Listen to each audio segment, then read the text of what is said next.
This is the Augmented Buildings, Grounds and Services Committee meeting for February 28th, 2022.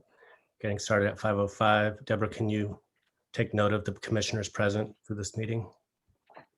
Thank you, Commissioner. I will.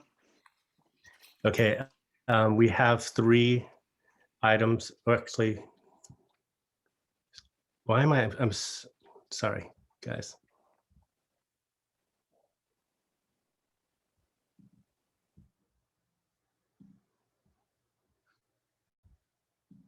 We have 3 informational items. Do we want to take them in order? Chief Kamalanathan? Ideally, Commissioner, yes, I think. Okay. I believe, yes. Unless you have if you have another preference, I'm happy to be flexible. No, I just wanted to know because of the CBOC folks, if they wanted to go earlier in their presentation. I think our other presentations will be pretty brief. Okay. We can So stick to the we'll agenda. go with the status update on the Shirley Chisholm Village project for educator housing located at 1360 43rd Avenue. Take it away. Thanks. Thanks, Commissioner. Chief Kamalanathan, if it's okay, I'm just going to provide a little bit of an introduction and then turn it over to Alicia Gaylord from Midpen. Great. So thank you, commissioners, for providing some time for this exciting update. It has been at least several months since the last informational update about the project, but we're happy to say that the project, perhaps quietly, does continue to move forward. And as we shared at the special meeting last Thursday, which I know not everybody was here from the public, but I believe all 3 commissioners present heard that update. We are excited to say that we do expect to secure our financing on the project very shortly. Thank you for your approvals at the last special meeting of the options to ground lease. And we expect to break ground later this year in calendar 2022 and then proceed to take the next steps towards beginning occupancy in 2024. All of this is going to be included in the presentation, but just wanted to offer a little bit of a preview of some of the information that you'll hear momentarily. So as you know, SFUSD has been in a partnership for several years with the Mayor's Office of Housing and Community Development and also Midpen Housing. This is our very first and very exciting brick and mortar educator housing development. And this is the product of many years of discussion, many years of conceptual conversations, and we're really excited about being so close to actual tangible progress being made. So with that, the primary presenter is going to be Alicia Gaylord from Midpen, and she is one of the senior project managers for Midpen and for this project. We're working closely with her and her team, as well as partners at the Mayor's Office of Housing and Community Development. So Ms. Gaylord, would you mind just taking it away from here? Sure. Thank you, Myung, and good evening, Commissioner. I'm pleased to be here today to be presenting a project update for the Shirley Chisholm Village project. Should I just say one slide should advance? Okay, next slide, please. I know Myung just gave a great little bit of background, but we'll just cover a little bit more background, project update, and then next steps this evening. Next slide, please. Okay. So the project, in addition to all the work that has been done before up to now, recently approved the framework for the future resident preferences over the summer. And this last Thursday, as Myung mentioned, the full board also approved the options to lease, which was the next stage that we needed to get to in order to apply for our funding, our tax credit funding. Shirley Village will be located on the FS Key Annex site in the Sunset neighborhood, and is 134 units of affordable educator and district housing with one on-site manager's unit. The low and moderate income housing targets will be for families earning or households earning between 40 and 100% of the San Francisco area median income. We were able to include a variety of amenities for the residents on site, which we'll talk about a little bit later when we look at some of the architectural renderings. We're really proud to be able to include outdoor and indoor space for the community to use, which is really a great asset and great community building for the new residents and the existing residents in the neighborhood. Next slide, please. I think you're all probably familiar, but just wanted to do a little bit of location checking here.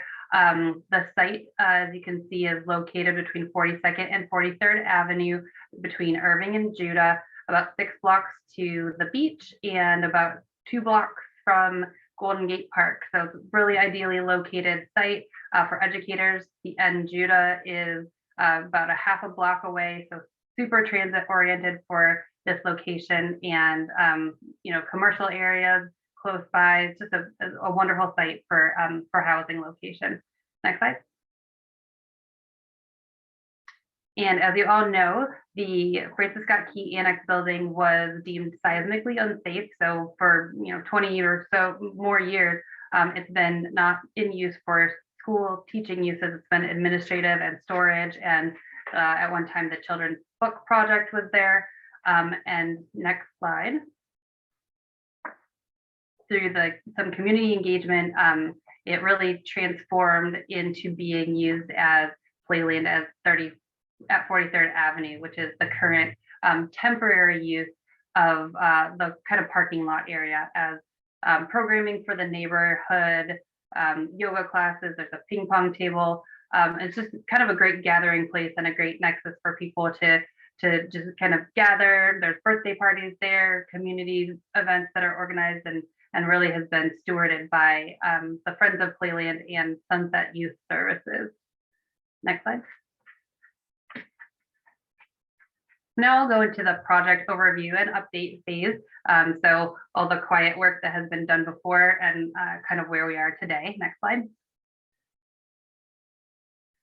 So this is a great part about talking about some pretty pictures and where our educators and SFUSD employees are going to be able to live in the future. This is a view of the building from the 42nd Avenue facade. It's 4 stories from this facade, and we've broken up the massing and been able to really kind of articulate this building in a way to make it seem smaller than it is. I mean, the Sunset neighborhood has a lower density than downtown San Francisco or some other locations in San Francisco. So we were really trying to bring the scale of this building to meet with the existing neighborhood character. Next slide. And this slide using some of the same techniques on 43rd Avenue.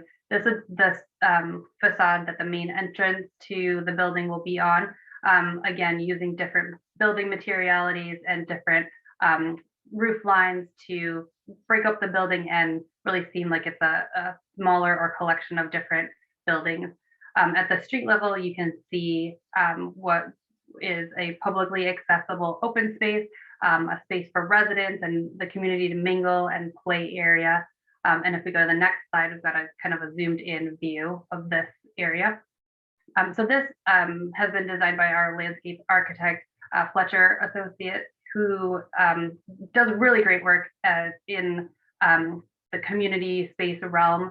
And they've done an excellent job of incorporating the sidewalk level of the building to incorporate planting materials, some seating, play area, so that both the residents and the the future residents of the building and the current residents can use this as a kind of meeting place and really continue to develop the fabric of the neighborhood at this site. Next. Here's just a plan view of some of those elements that I was talking about. This is again along the 43rd Avenue side, where there's the primary resident entry, but then there's also all of this activated space right down on the ground level so that folks can really use this as a meeting area. Some bench seating, some movable furniture, and a ping pong table that we're reusing from the existing space. Next slide, please.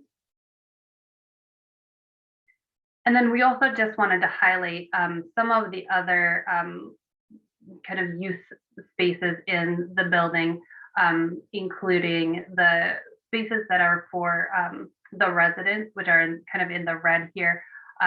We've got some private resident courtyards. Additionally, on an upper floor, we have a resident kind of workroom, meeting room. During our development of the concept plans, we met with stakeholders. We did some para-educator and educator focus groups, and we really wanted to hear what was important to folks in a future living situation, something they may live in, or what they thought would be important for housing for educators. And we heard a lot about how much people collaborate, how they would like to be able to collaborate together. And so having these kind of more public spaces, but then also quieter spaces for meetings and collaboration were something that we've heard a lot about. So we've incorporated those as well. Next. And here is a little bit of a look back and look forward into our development process and timelines. As you can see, Midpen was selected in 2018. We began community output and design land use approvals and have been working on the financing process for almost that long as well. We are anticipating securing our final piece of funding this summer, which is our tax credit, our low-income housing tax credit, and then being able to break ground on construction by the end of this year. And we've got about a 2-year construction period. So we'd be wrapping construction towards the end of 2024 or mid 2024 and being fully occupied by the end of 2024 or beginning of 2025. Next.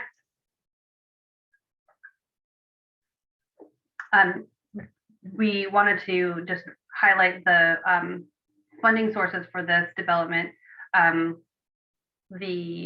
Starting at the top, the mortgage loan, we will be going out to secure a private mortgage loan that will be covered by the basically by the rents that the folks pay to live at this building.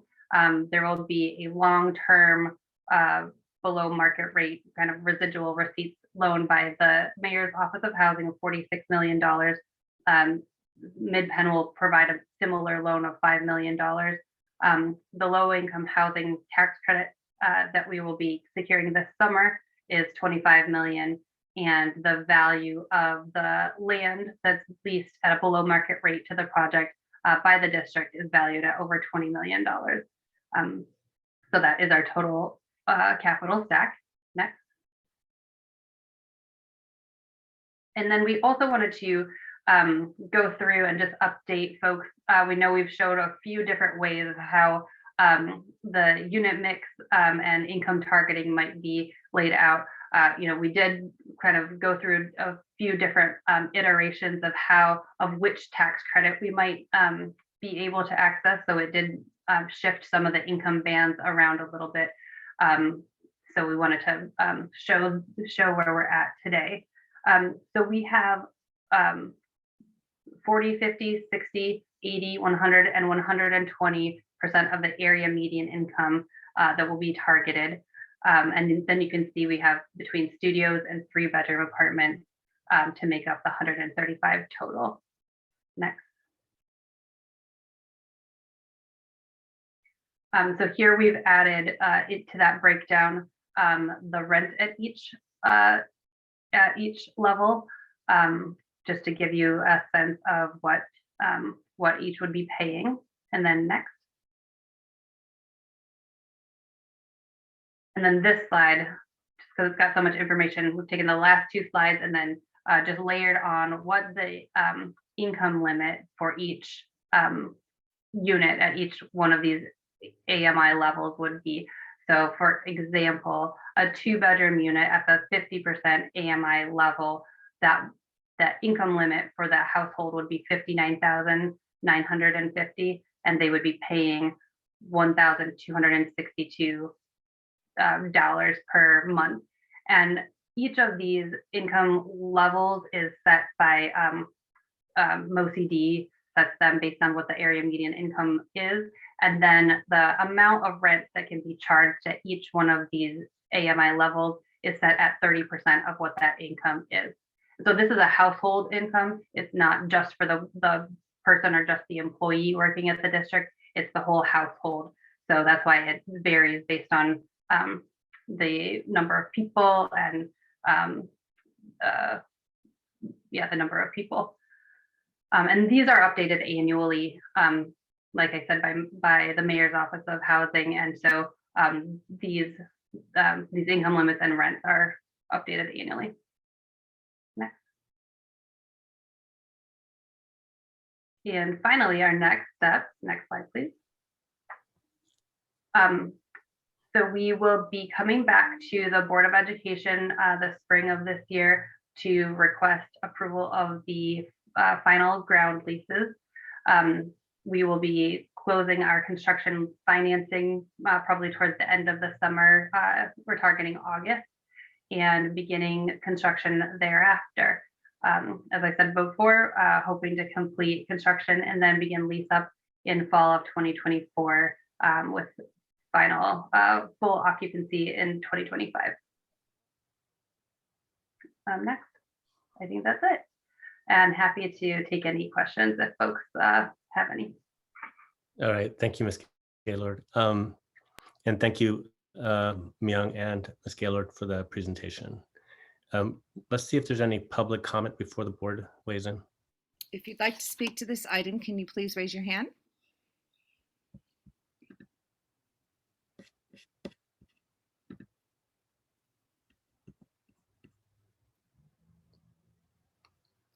Seeing none, Commissioner. All right, thank you so much. Commissioners, any comments or questions? Okay. That was an easy one, Myung. And Commissioner Dawn, Bogus had one. Oh, I'm sorry, go ahead.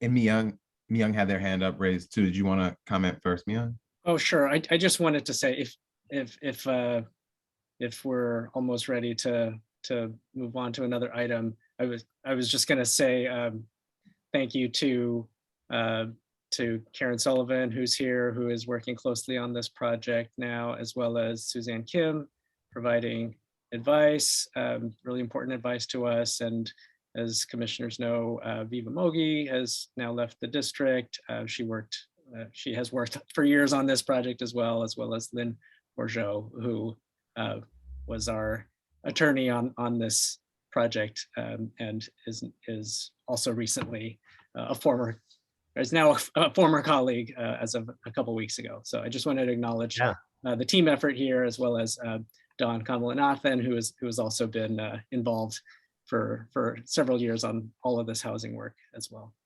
As well as UESF. Absolutely, yes. Thank you for mentioning UESF, Commissioner. We had a great briefing with the new leadership of UESF last week on the project as well. Great. I'm sorry, Commissioner Bogus. Thank you so much.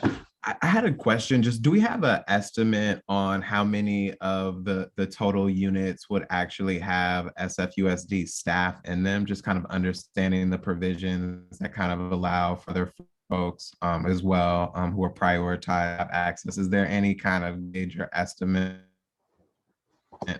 of kind of like what that looks like as other developments? Yes, I can speak to that. Commissioners, we have, in terms of the eligibility, we do have a priority in the sort of subscription process or in the lottery process for SFUSD educators. And we actually, this is information that's a few years old, but when we did multiple years of surveys of interests and needs for additional housing supports from our employees, we had good reason to believe that based on the numbers of especially our teachers that were responding to these surveys year after year, that there would be several times the interest in this type of opportunity compared to the number of units. So as Ms. Gaylord said, there are 134 units and about a third, a little less than a third of those units would correspond to income levels, roughly speaking, that would align with our paraeducators. And the other 70% or so would be probably more aligned with our teacher households. So in that light, we think and expect that all of the units would be taken up by SFUSD employees. If that didn't happen, if there was much less demand for the units than we expect, then it's only in those cases or in such a circumstance that non-SFUSD employees would be eligible to reside in the building. No, I appreciate that clarity. I think the last question I just had, how are the I guess income rates impacted by, like, if we were to start paying people more, like is there a way that it would be adjusted to kind of match that, or is it actually kind of locked in such a way where if we pay people more, they actually would lose access to some of this housing? Yeah, Did you want me to respond, Leon? Yeah, why don't you go ahead? I'll add into Okay. to what you have to say. Yeah, thanks for that question, Commissioner. It is actually locked in once we, apply for our financing. And so we will have regulatory agreements with the Housing Tax Credit Agency and with the Mayor's Office of Housing as to what income bands we're promising. So yes, I think the answer to your question is if you were at a, I think especially at the very lowest of the AMI levels, especially because it could be potentially a household, and that income you wouldn't necessarily know just based on what you were paying that employee. So they could coming in lose out access to the opportunity, but if somebody was to make more money once they were already qualified, they would be able to continue to reside in that apartment. And if I can build on that, just as a part two, for a given employee, given that there's sort of a tiered structure to the range of incomes that would be included in this development, if a particular employee was eligible for a particular set of units given their current salary, but based on prospective raises or other improvements to their household income, they, in many cases, not all, but in many cases, they would still be eligible to apply for a unit in a higher income band. So for example, if there's a household that has an employee that's at 50% of AMI, and let's say by the time the lottery is conducted that they would be in the 80% AMI, they'd still be able to pursue that type of opportunity. And we think that given the extent of the need and the breadth of the different types of FTEs that our employees work, we have many paraeducators that most of our paraeducators work 5 to 6 hours a day. So in many cases, there would be a fair number of households, we think, that would, based on a part-time schedule, qualify for the more deeply subsidized units. It's sort of at the top end of the range that I think some of our employee households might sort of, price out or be priced out, or have their incomes improve to a degree that they would not be eligible for the more highly subsidized, for the less subsidized units. Okay, thank you for that. I do fully expect that UE members will grab up all these units, but just in case it didn't happen, could we open it up to, say, SEIU employees of the district? Yes, so the I believe it was last January of 2021, we presented an action item which the board adopted that actually specified exactly that, various classifications in our certificated unit, which correspond with UESF classifications, and paraeducator classifications they received the highest preference, if you will, and followed by all other SFUSD employees. All right, thanks. I remember that now. Okay, if there's no other questions or comments, we'll move on. The next information item is status update on the implementation of the SFUSD 2016 General Obligation Bond Program. Chief Kamalanathan, are you going to take this? Actually, Commissioner, I'm going to introduce our bond program manager, Lucinia Berry, who will be providing the update. Great. Welcome, Ms. Berry. Great. Hi. Good evening, Lucinia Berry. I'm going to walk you through just what we've been working on the last month. I came for the first time last month and presented sort of an overall summary. I think from here forward, we'll kind of focus on what's going on month to month, unless y'all have questions and want us to dig deeper into the past or to a more comprehensive summary. Okay. Let's go ahead and move forward. Okay, great. So in terms of our next bond sale, last month we reported that it was going to happen in March. We actually, in conversation with the finance team internals at SFUSD, given their kind of reporting requirements and the transition to the Empower system internally, we are now targeting April for that. I think we feel confident that within the full team that this timeline is not going to shift again. The rest of these things we'll cover through the slides, so we can just move forward into the active projects update. Great. So we have several sites still under construction, many of them finishing up construction. George Washington High School and APG Nini are at the tail end of the projects. Hillcrest, as you might know, there's a new building that's just commencing construction, so that project is going to take us through the next couple of years. Marina and Sheridan have just finished, are now in closeout. Thurgood Marshall is still under construction, similar to Hillcrest, will take into the next few years. Mission Bay School is at the tail end of the planning phase, and we're going to talk about that a little bit further into the slide deck, as well as Buena Vista Horace Mann. We have just initiated the project assessment phase and architect selection for that project. Go ahead to the next slide. Here's some more detailed information on some of our active projects. George Washington High School, we are just finishing up installation of the new windows in the gym building. APG and Nini, you can see a photo here of the renovated serving line in the kitchen. Final classrooms that we have to do work on there are under construction as well. Marina Middle School, we are closing up, as I said, so we're moving interim housing, finishing up site work, and just doing the final touches to building D.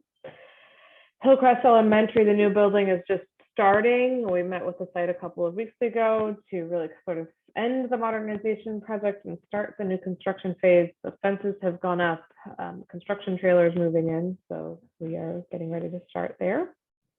And at Thurgood Marshall, the CTE kitchen and the classroom renovation is ongoing.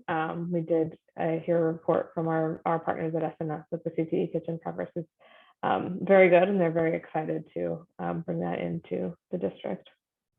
Go ahead to the next. This is really just a reminder of the allocation of the $100 million that went to 135 Arts. As you all know, the split in green is the new projects that are funded out of that. Just as to lead us into the next slide. We are meaningfully moving forward sort of in different rates of speed and levels of detail with all of the items that are part of the reallocation. The Southeast Facility Master Planning sort of overall program and process is kind of right now in a stakeholder engagement moment. Dawn has been very involved with the principals and the community in the Southeast to sort of set priorities and have high-level policy conversations. The schoolyard improvements, we are moving into our first planning and stakeholder engagement meetings coming up in about a month or so. We have been involved in very detailed internal staff discussions about how to create this implementation program, which I think a lot of people have expressed a lot of interest in working on, which is cool. The site security program, we are in the process of assessing sort of everything that we have already in place and figuring out where the gaps are so that we can craft that program.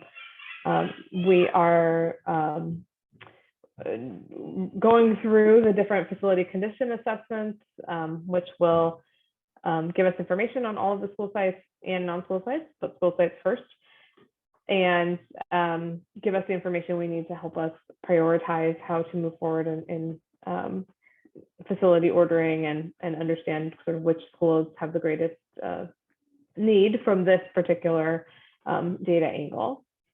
And then we are also, we can just move into the next slide for Mission Bay and Buena Vista, which are the last two reallocation items.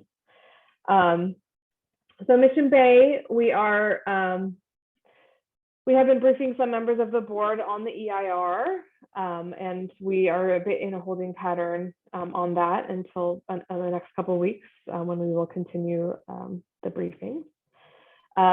We had a meeting with a focus group of stakeholders in February, and we will be heading to the larger neighborhood in March to present kind of the status of the project.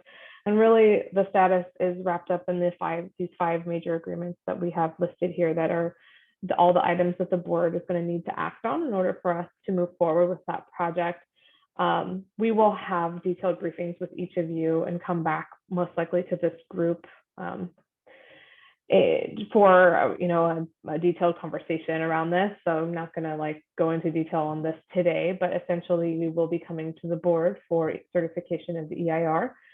For Title V findings of site suitability, for the property acquisition, the land transfer, and the easement agreement with UCSF, for the design build construction contract that will enable us to move forward into schematic design and then ultimately construct the building, and then for the educational spec, which is the tail, the last thing we need to come to the board for.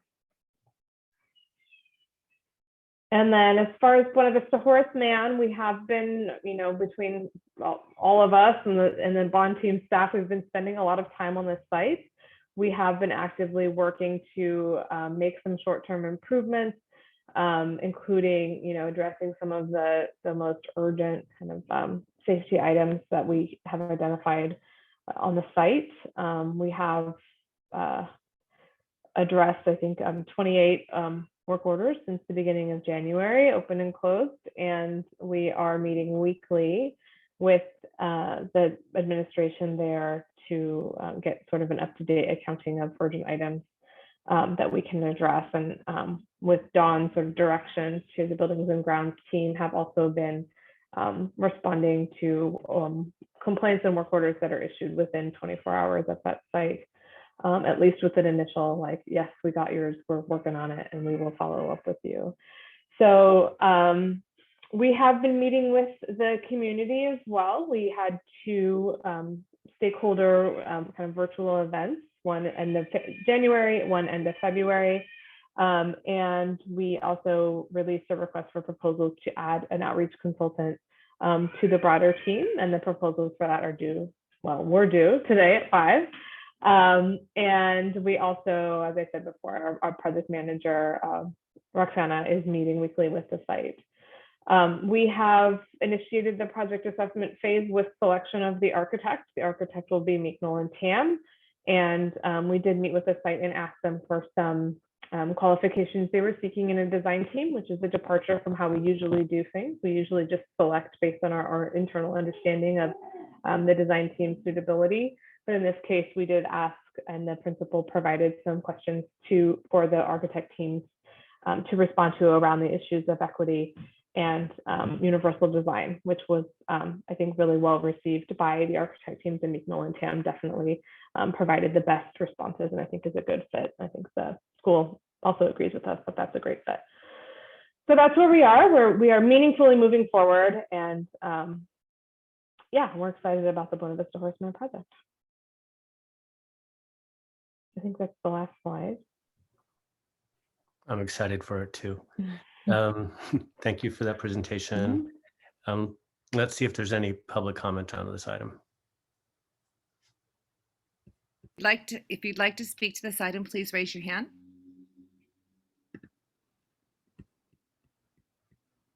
Seeing one, Commissioner. All right, we'll give 2 minutes. Go ahead, Supriya. Hi, everyone. This is Supriya Ray calling. I am calling, as I often do, about outdoor matters. You're probably not surprised to hear from me. So I wanted to point out that nothing has happened with regard to the outdoor school funding, which is very disappointing to us. It has been 4 months, more than 4 months, since the board approved at least $7 million and up to $14 million to be spent on outdoor uses. We were told before that November and December were not a good time to, move forward, and that folks would be ready to go in January. That did not happen. We were then told the bond sale hadn't gone through yet, and that, meetings couldn't happen. It's not at all clear to me, and it never has been, why things could not have gone forward from an earlier point. And I would think that it would make a great deal more sense and be a more efficient use of time to have people meeting and to be reaching out to stakeholders from the beginning. At any event, we are now 4 months past when the money was first allocated, and we've been offering our support in any way that we can help for a very long time, long before the bond funding was even allocated.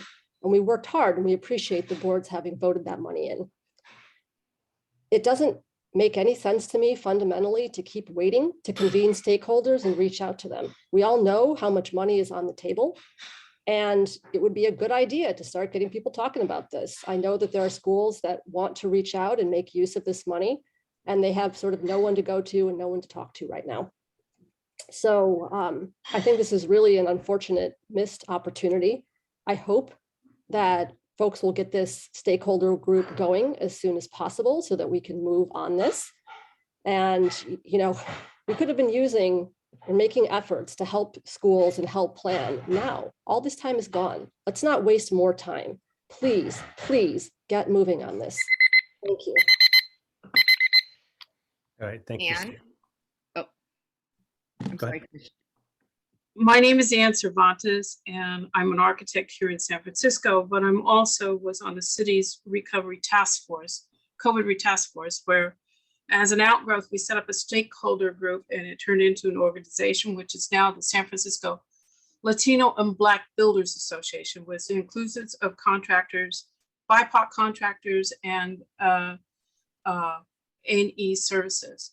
My question to you, since the bond had a selection process, why are there new architects being introduced into new scope of work that's covered by the bond?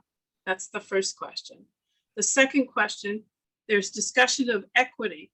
Why doesn't the board adopt an equity policy on their contracts without violating 209?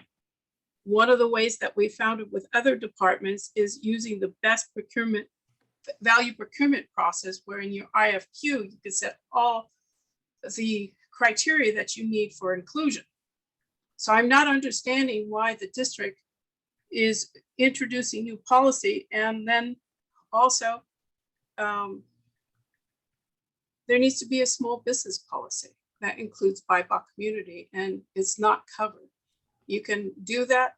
I don't understand why the assessment of the existing buildings was given to an outside firm in Canada, where there's a lot of local firms trying to cover here in the city of San Francisco. So I ask you to really look at what your selection process was covering this bond and why there are new criteria introduced with this new school. So I'll leave that comments. Thank you. I'll look for your response. Thank you. Lawrence? Thank you for your comments. And thank you for joining the staff here. It's great to see everybody working so hard. My question is about the facilities assessment. I understand that was a process that was promised a few months ago, and delayed without reason. I'm trying to catch up with understanding the timeline going forward. I understand that projects would be better if they're continually funded as opposed to having big gaps in funding.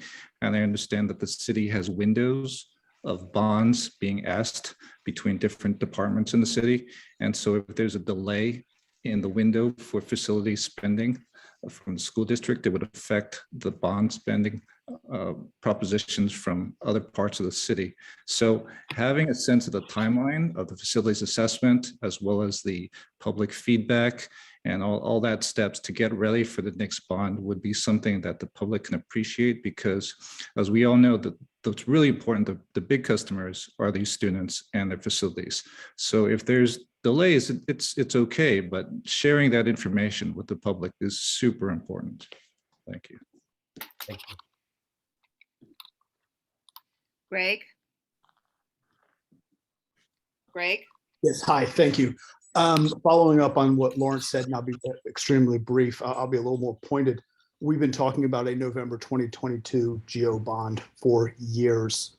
The facilities condition assessment was a prerequisite to that. That has been delayed for better or worse for whatever reason. Can we just go ahead and set expectations that there will be no November 2022 bond, or will there be? Is that going to happen or not? I think it's a very simple question that the public should know and this committee should be asking. Thank you.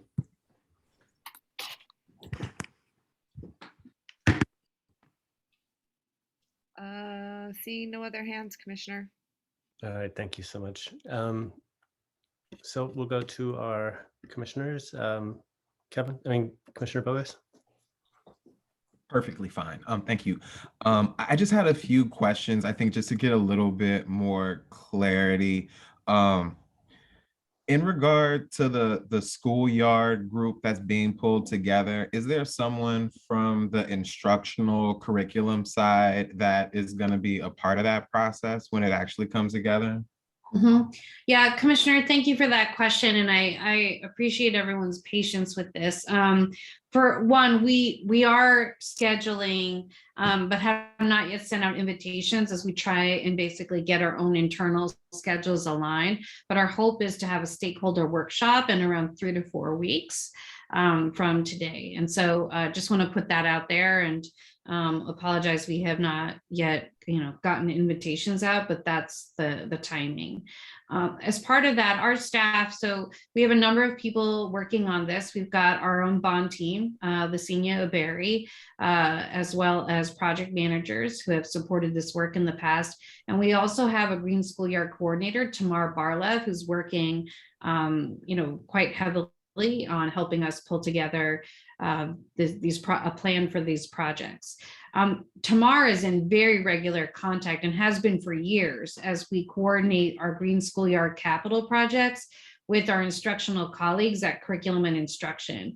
I think particularly Vanessa Carver, and I apologize if I'm misstating anyone's name or getting it not exactly right, but I believe Vanessa Carver, who's exact title eludes me, but who basically works on outdoor learning and nature education, has been a longtime partner to the capital program. And we are continuing to collaborate with them. Also, I want to call out the work of the iLab, who works with school sites around design thinking, applying design thinking to school site problems.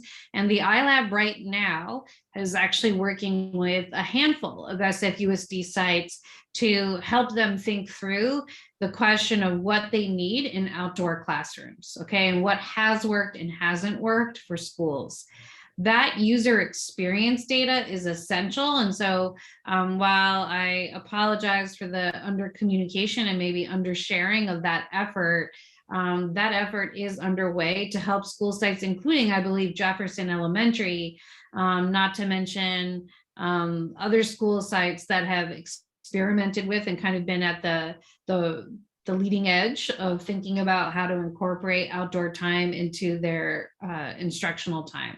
So that effort is going on as well. And as we convene the stakeholder workshop, we want to include all of those voices and those partners inside SFUSD, as well as external stakeholders such as Ms. Singh, but also partners, whether it's our stormwater diversion partners at the PUC, who have also worked with us on projects, Trust for Public Land, and others who have helped to, as well as Sharon Danks and the Nature Education Network folks. We want to make a space and a workshop that will be able to incorporate feedback from all of those partners, as well as general public who might want to participate. So that workshop is coming, and our team has made good progress internally in beginning to think about the shape of projects and how we might organize a process to support sites, but also one that really places principals at the center, right? And that really emphasizes principal sponsorship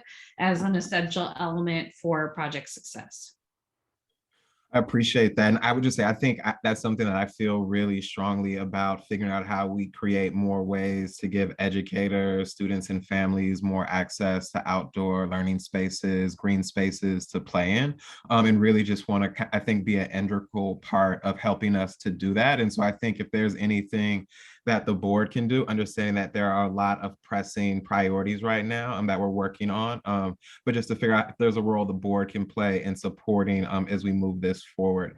The next question I had, and this may be my question every time this is brought up, is around the mission-based school, and just specifically around the enrollment projections.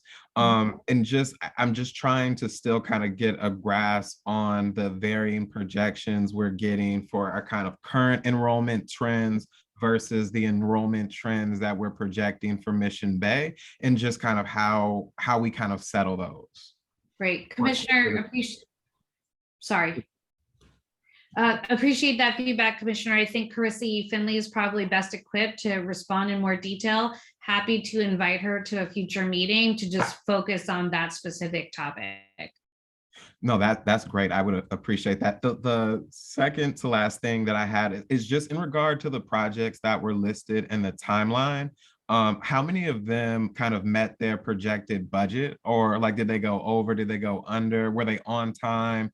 And also, were there any negative impacts to the sites during construction that's worthwhile for us to note? I do feel like I hear from a lot of school sites that phone systems are going down and other kind of mishaps because of the construction. I'm just kind of wondering how we're tracking that and kind of supporting school sites to navigate the construction process.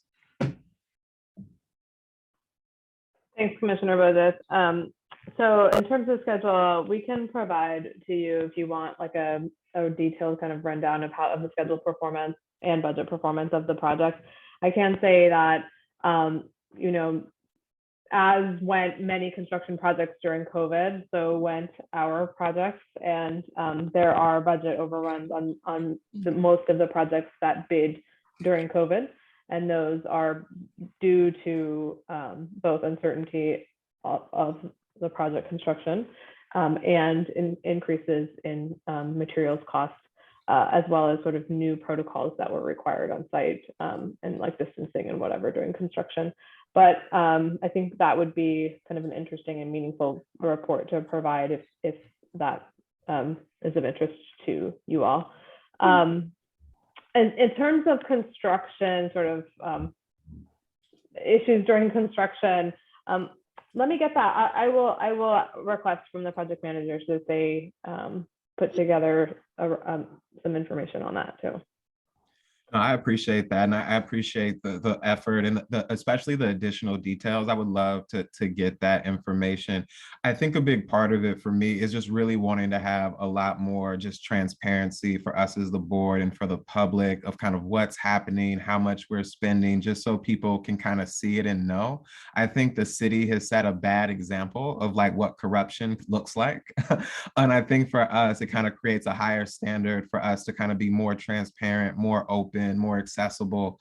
I definitely know there's been lots of calls from the public to kind of have just a more open and transparent process. And so I think trying to figure out how to do that in a way that isn't going to burn staff out and really kind of take you away from your primary job, which is making sure these projects get complete, but kind of find the balance of both. And so I just appreciate you and just really interested in getting more information and kind of creating more transparency. Thank you.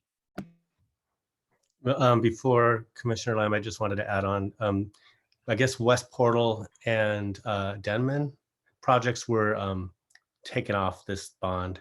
So that was a negative impact to some of our schools right there. So we will be looking forward to the next bond and bonds to rectify that issue.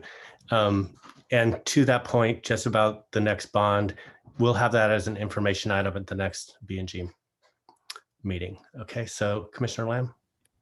Thank you. Thank you to staff for all of the work and the presentation. I also want to thank Commissioner Sanchez for chairing the meeting tonight. And thanks for allowing me to kind of drop in tonight. I do want to let the CBOC members know as well. I have to leave the meeting early. I have to double time and go to my other job and lead a facilitation there. So if I miss your presentation, I do apologize. I have more about comments than maybe questions. One is I'm glad to hear with the schoolyard, working group is coming together. I think it is long overdue, and certainly however I can be of support. I do also want to engage and glad to hear that there is an integration between the facilities team and the curriculum, because that's so important. We know that that's hand in hand.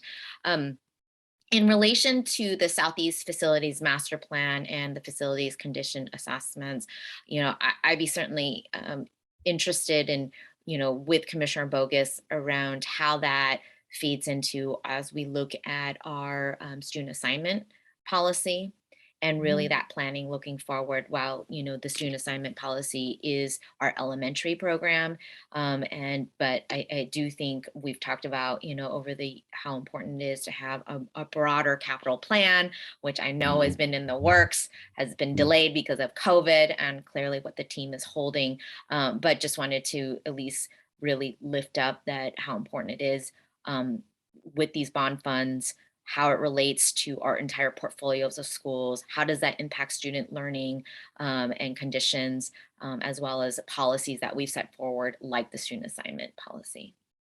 So thank you for taking my comments. And feel free, staff, if there's anything you want to add, I welcome it.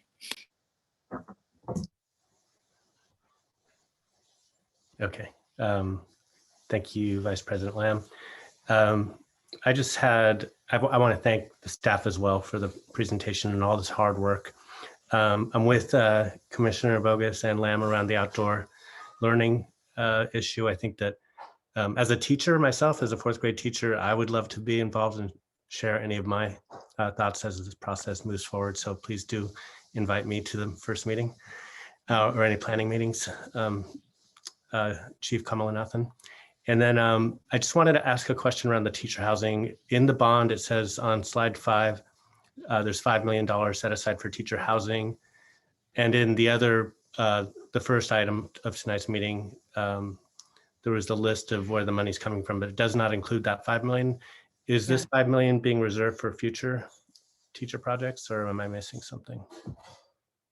Commissioner, you are not missing something, and I'm looking for Deputy Superintendent Lee. Oh, there he is. If Deputy Superintendent Lee, I think, is probably best positioned to talk about the financing of FSK and the decision to not rely on GEO bond funding as part of that package.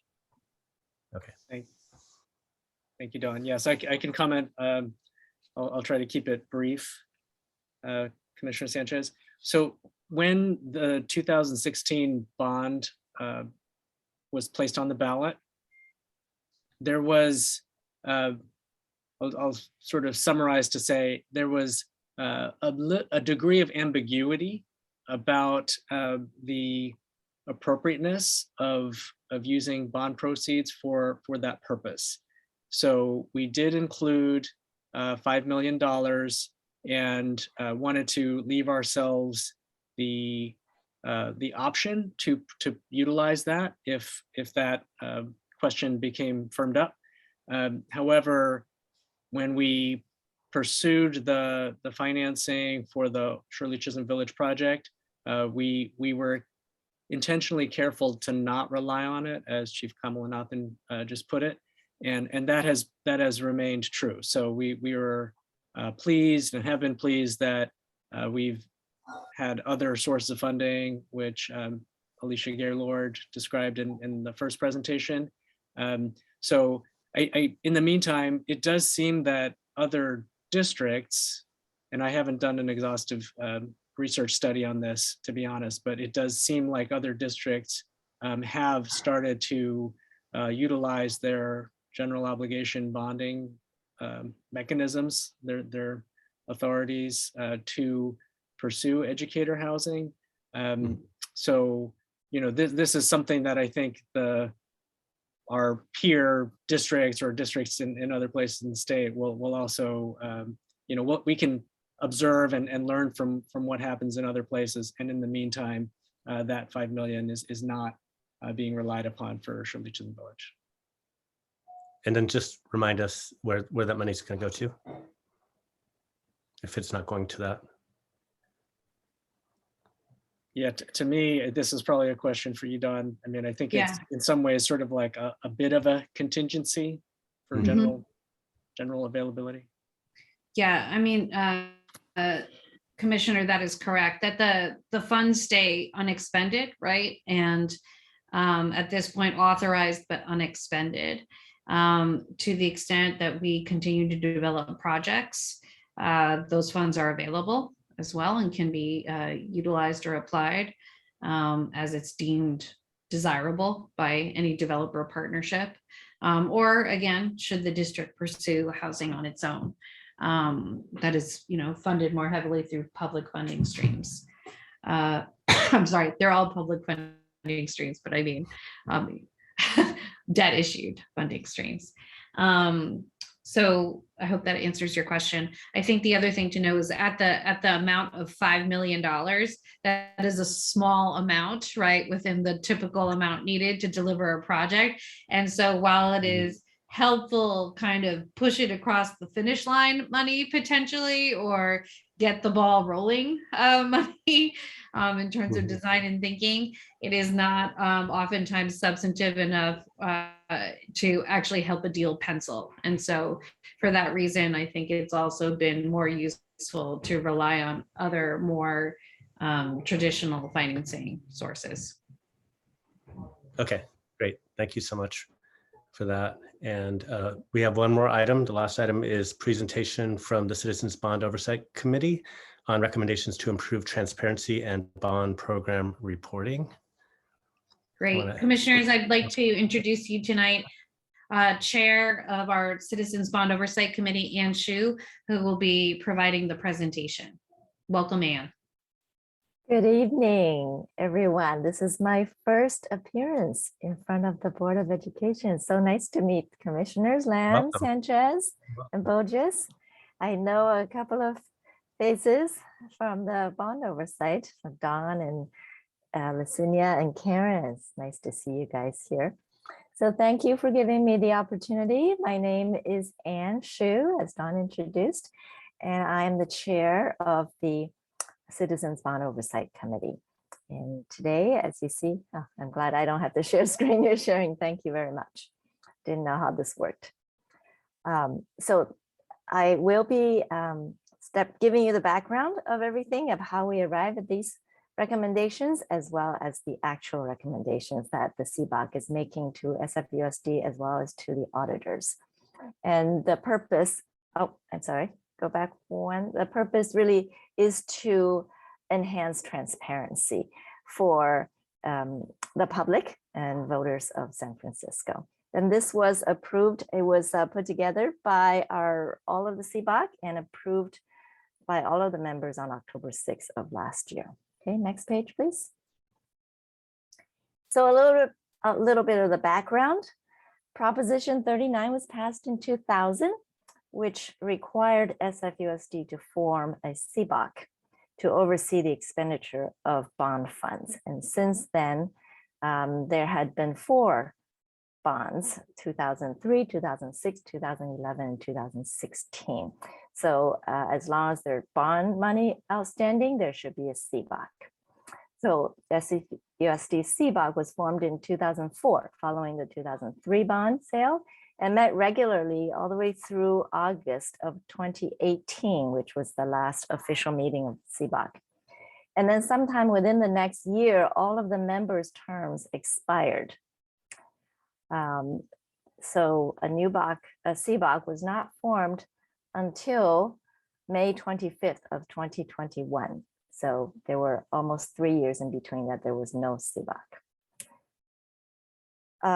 After a brief introduction and training for the new members, I was one of 7 new members that were approved on May 25th of last year.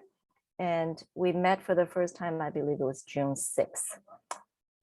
We elected a chair and a vice chair. I am the chair and Mr. Rex Ridgway is the vice chair, along with 5 other committee members. We got a brief introduction by the Bond Council, and then we were given the task to review and recommend for approval to the Board of Education the audit reports from fiscal year 2018 and fiscal year 2019.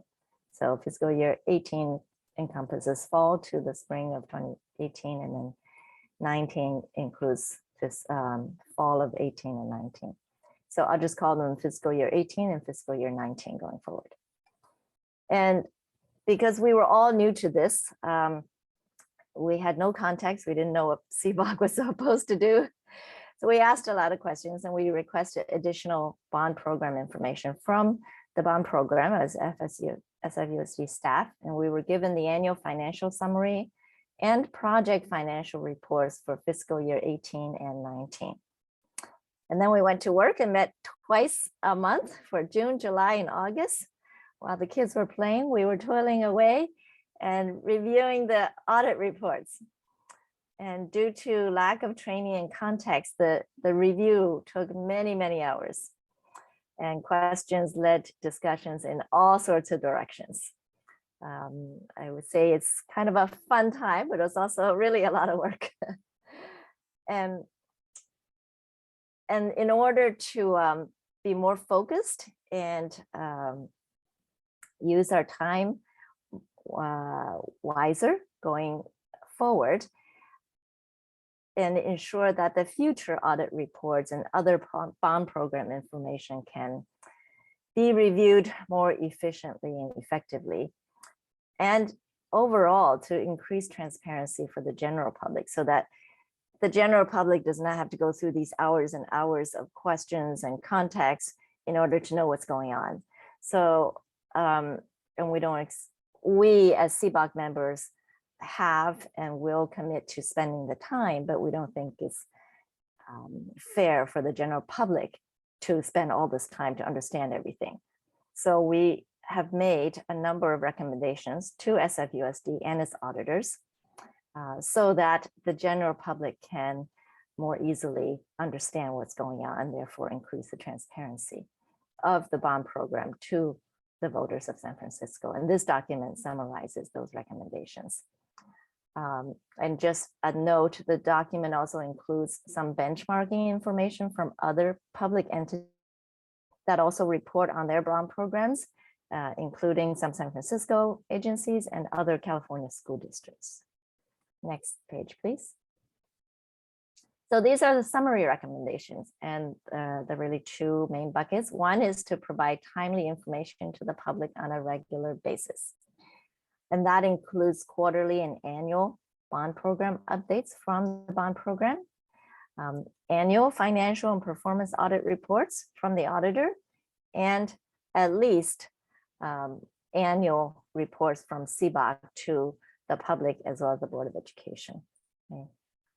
Second bucket is that, sorry, that was my son. So that was a timely basis. Secondly is the information should be presented clearly, professionally, and easily digestible for the public. And we wanted to include some graphics.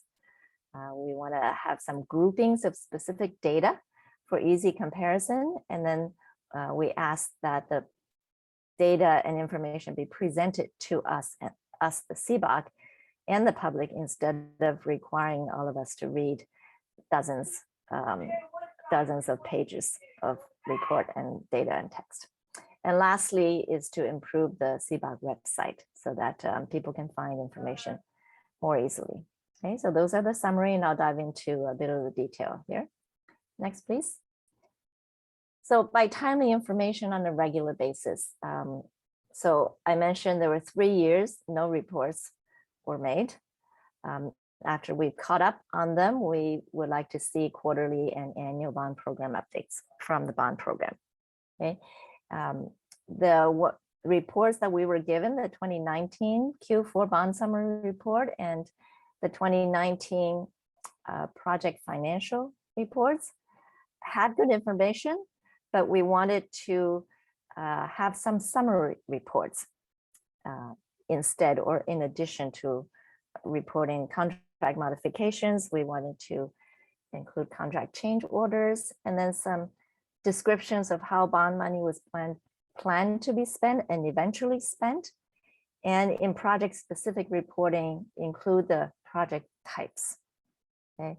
And for projects that are still in progress, include their start date, plan completion date, budget, and to-date cost. I heard earlier that Commissioner Burgess asked about the budgets and stuff. So these are the reasonable questions that CBOC and the public also. Secondly, the annual and financial performance and audit reports from the auditor should, on the performance report part, include more on the soft cost, as well as the methodology and findings. Okay, and evaluate whether to examine, whether 70% of every vendor's transaction, or perhaps tune that number a little bit. And on the financial audit report, we wanted to include relevant content from the management letter that would help set the context. And we also want to include in the appendix some project lists with budgets and costs, so that it's all in one place and we don't have to look at the audit report and then have to look at a different report to find the supporting information. And we actually have a separate document with specific audit scope recommendations that I will not review today, but it's been given to SFUSD as well as the auditor. And then we as CBOC want to report to the BOE at least annually, and we try to target quarterly. Next page. On the point of clear, professional, and easily digestible information to the public, we really want to see some graphics.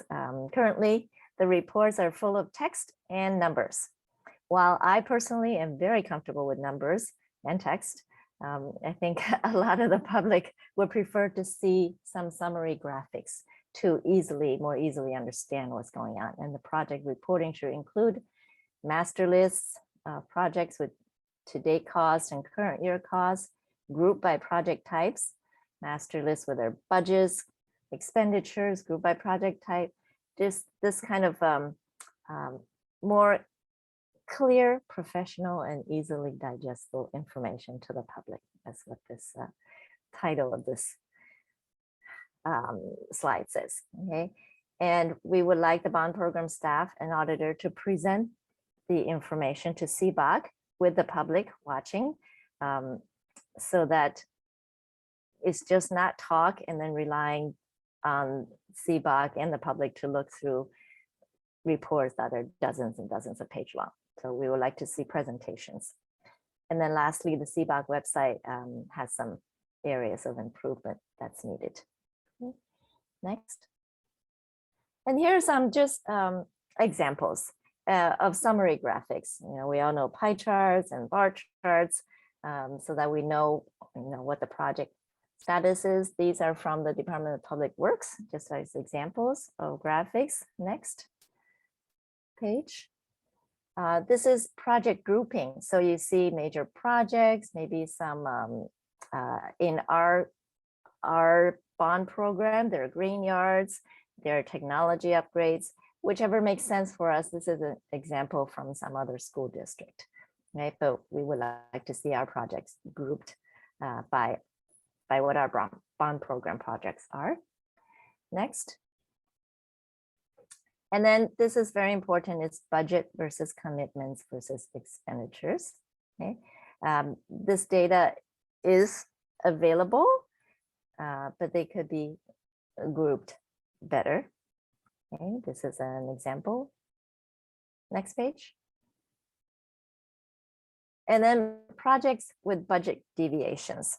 And on the lower left bottom is a number of explanations or reason codes for projects that have budget deviations, whether it was cost escalation, whether I can hardly see project scope change, whether it's a leasehold payment or new projects. Again, these are example reasons. Whichever reasons that make sense to our bond program at SFUSD, we would like to see project with budget deviations be grouped by reasons. Okay. Next page. And then for any and every specific project, we like to see some pictures. We want to see more graphics to tell us what stage the project is at, and including where the money is coming from, whatever is specific to that particular project. We just want to see something simple and summary like this. Of course, the report may have several pages corresponding to this project, but we would like to see something like this presented. Next page. Again, I mentioned there's a report that's dozens of pages long, but we would like it to be summarized and presented to CBOC as well as the public for easier digestion. Next page. And lastly is the website. Website really is a very important vehicle to communicate information to the general public of what the bond program is about. And where are all the important documents. Right now, we do have a website, obviously, the CBOC website, but I think we can both navigationally as well as the information available on there can be improved. So we would like to work with the staff to identify immediate and easy to implement improvements. We're not looking at a wholesale overhaul of the website overnight, but I think we can gradually make some improvements to our website. This is an example of a best practice website from, I believe, the Long Beach school district. And I think that has been brought by many, even commissioners who believe that they do have some best practice, whether it's website or other ways of managing the school district. So I hope we can learn from them and gradually improve our website.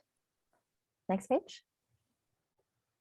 So this was approved in October of last year. It's already 4 months, almost 5 months. We wanted to form a CBOC Transparency and Enhancement Subcommittee to work with staff and the auditor to prioritize recommendations for implementation. And then we wanted to present these to the Board of Education commissioners. I think we're doing this at the B&G committee, and next step would be to present to the full Board of Education. Along with audit approval recommendation. Actually, I have a question to Don. Have we sent the resolution to the BOE already? I know I signed it. We have not yet. So should I review that after this presentation?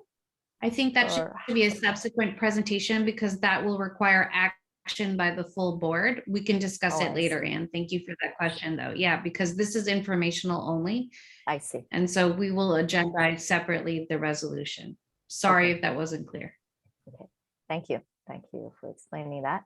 All right, so our Transparency Enhancement Subcommittee would work with the the staff on these implementations of these recommendations, and then report back to CBOC with implementation progress.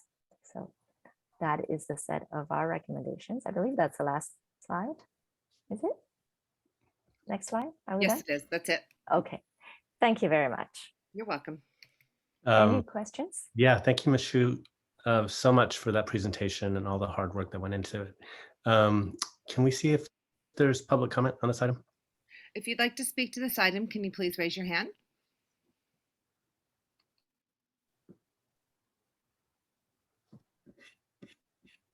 Seeing none, Commissioner.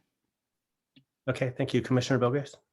Oh, wait, Greg had his hand raised because he's on the screen now and not. Oh, go ahead. I'm sorry. Go ahead, Go Greg. ahead, Greg. My apologies. I was a day That's late. I was short. All I wanted to say was to Ms. Shu and the committee, a lot of us have been following closely the CBOC work over the last year. And a lot of us are very grateful for the work you and the committee have done and are very, very appreciative of insisting on the transparency as we continue to spend down nearly $750 million just from the last bond. So thank you very much for this hard work. Thank you for this presentation. Thank you. Okay, we have more speakers, Commissioner. Lawrence, how long do you want to give him, Commissioner? A minute? A minute. Okay, Lawrence. Thank you so much for this chance to speak on this item. Thank you so much, Chair Sue, for your comments on the work of the CBOC, which has been so consistently amazing from all the parent and the volunteers. I think that these recommendations are fantastic. They're not asking a lot compared to other school districts. And again, the CBOC committee can use more people. They can use architects, they can use construction professionals. This is a time when trust and faith can be improved quickly. So please consider acting on these. Thank you so much. Thank you. Supriya. Supriya.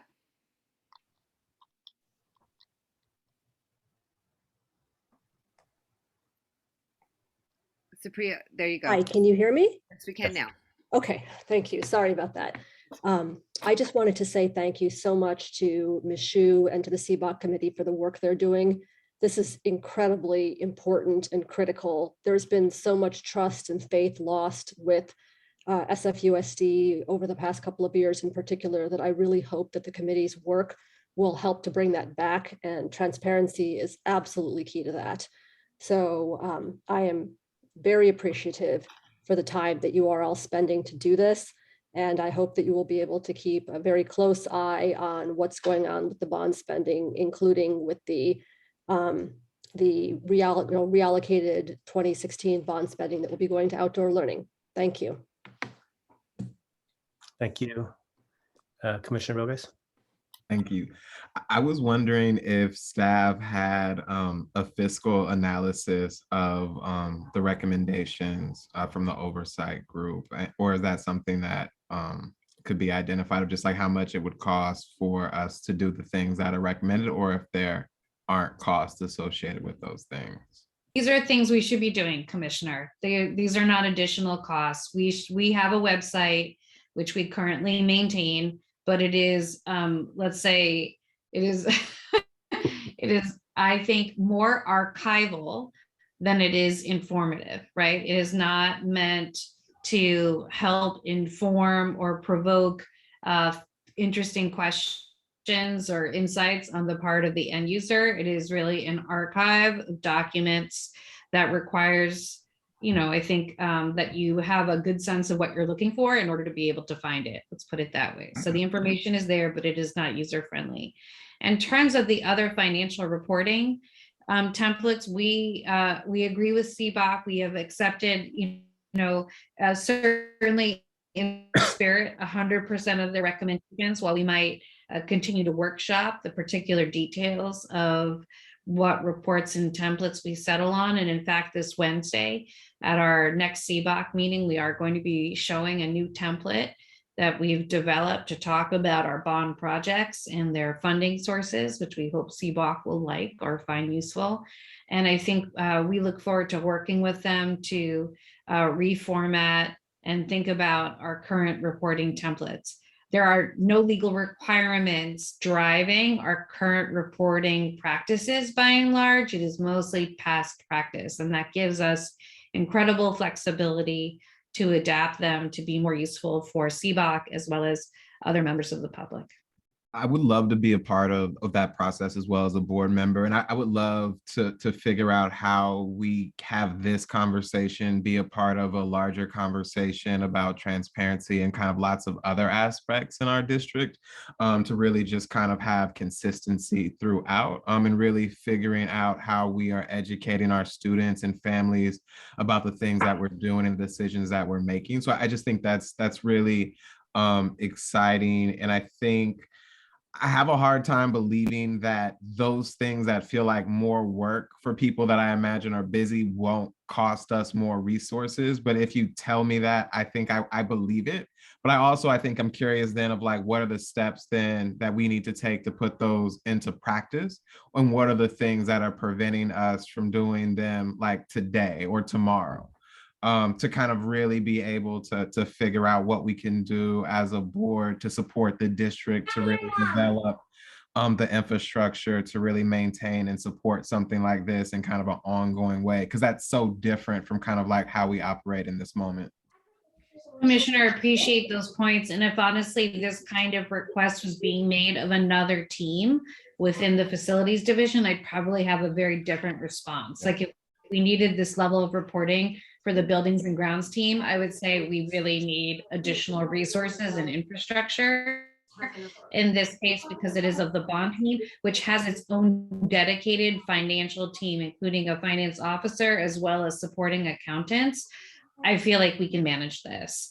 But if you were to ask for this same level of reporting from custodial services or buildings and grounds, I would have a very different response. So appreciate the question and just want to provide that context of, I would not be saying, yeah, it's no problem for other things, but actually because the bond team and a GO bond does require a higher level of reporting, in terms of, for example, just getting a bond sale out the door, we have the infrastructure to do this. We just haven't had a clear set of templates that are user-friendly. They're directed towards, for example, bond markets and investors, right? We've got this infrastructure set up to provide communications for a different kind of audience. So we just need to tune our existing information to be more accessible for your average voter, and will be, I think, much better shape. And I also think this is not going to take 6 months to get us there. I'm looking at our new bond program manager, Alicia Gaylord, but she has also understands the importance of this and has already started working with our finance team to make adjustments. Thank you so much for that. Excited to hear that good news and look forward to hearing updates soon about how we're doing all these things. It's great. Thank you so much. Thank you, Commissioner Bogus. I agree with everything you said.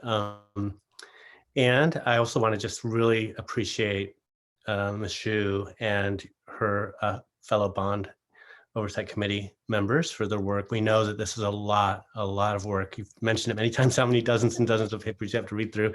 And I know a new endeavor like this and the recommendations you have put forward are doable, and we can accomplish this together. Now, I do have a suggestion about you're requesting to have an audience with the board 4 times a year. Could we do that 3 times a year during this committee and then 1 time with the full board? Would that work for you? Yeah, we want to do what's reasonable. Yes, it's taken this long since October to even come before here. So I think it's probably unreasonable to want to go to the full board 4 times a year. But yes, we want to do what is reasonable and also what makes sense to increase transparency to the public. Yeah, definitely. Okay, well, I think it is reasonable to do this 3 times a year. Chief Kamalanathan, would that work with you as well? Yeah. Commissioner, I think that's a super healthy practice to use Buildings and Grounds Committee as the routine place for surfacing these issues and creating that dialogue. And then actually, I believe by mandate, CBOC is entitled to an annual audience and report to the full board. That's So, right. Okay, excellent. Well, if there's no other comments or questions, I really want to appreciate everybody for this meeting, and we are adjourning. Thank you. Thank you. Take care. Be safe. thank you.